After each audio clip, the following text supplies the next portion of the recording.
Here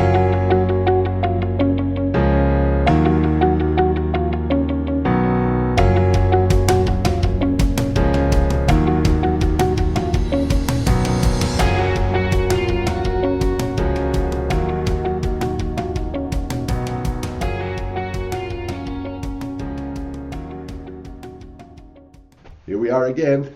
Welcome back to the Snug. Hope you remembered to request your free booklet, All the Fear Nots in the Bible.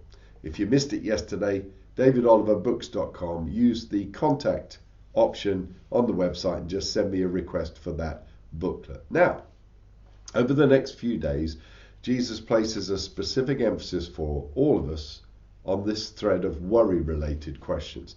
So let's hear his words, and as we often do, we'll surround those words with the context that he surrounded them with. Today's question is, why do you worry about clothes?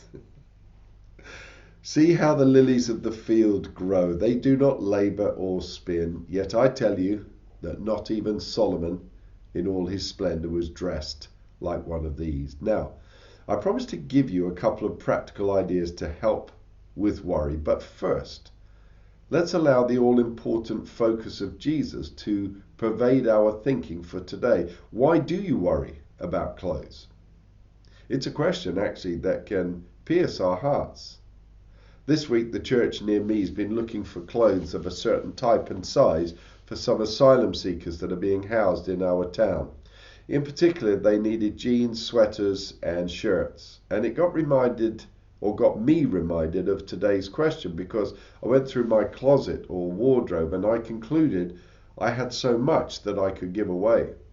And I thought of today's question and the fact that Jesus appeared to only have one quality piece of clothing that dice were thrown for at his crucifixion. I got reminded of today's question, and I also got reminded of John the Baptist, who suggested in Luke's Gospel, if you have 2 coats, give one away. I was challenged. I found myself reluctant to give certain items of clothing away. And this question then forces an answer. Why do we worry about clothes? Because if we worry about what to wear, when to wear it, if we worry about how many clothes we have or how few changes of clothing we have that fit us right now at least, it's a sure sign our heart and priorities are in the wrong place. This whole passage in which these last few days of questions have been framed has to do with our priorities. Where do they really lie? Honestly, authentically, can we say our priority is God and his kingdom, the eternal, or is our focus, our treasure, our priority located elsewhere, something much more temporary and much more material? Worry, folks, is like a red light on the car dashboard. The red light's not the problem, it's telling us there is a problem, and it needs us to diagnose it and then fix it. And I promised a couple of keys to help us practically handling worry. Here's one key for today. When you find yourself worrying, don't leave it free floating. Grab it, define it, name it. Simply naming that worry moves it from fear to concern. If you write in a journal, just write down, I've been afraid. What am I afraid of? This is the issue.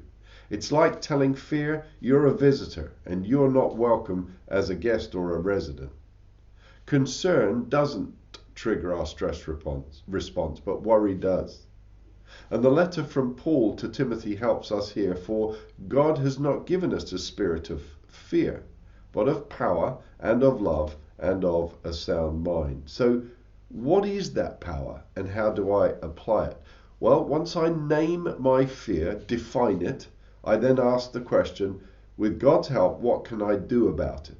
And if I can do something, and we usually can, then I commit to do that thing.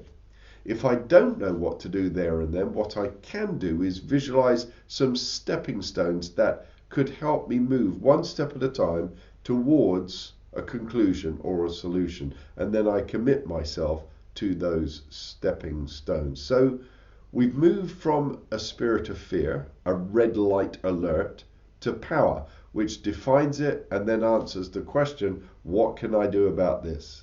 And then I access the love of God in a simple prayer.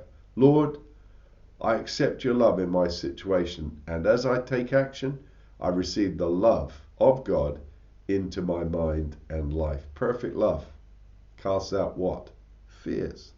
Sometimes our fears seem too big, even for these simple steps to handle. Tomorrow, I'll share another way to handle those larger fears and ensure that I move into what Paul calls a sound mind.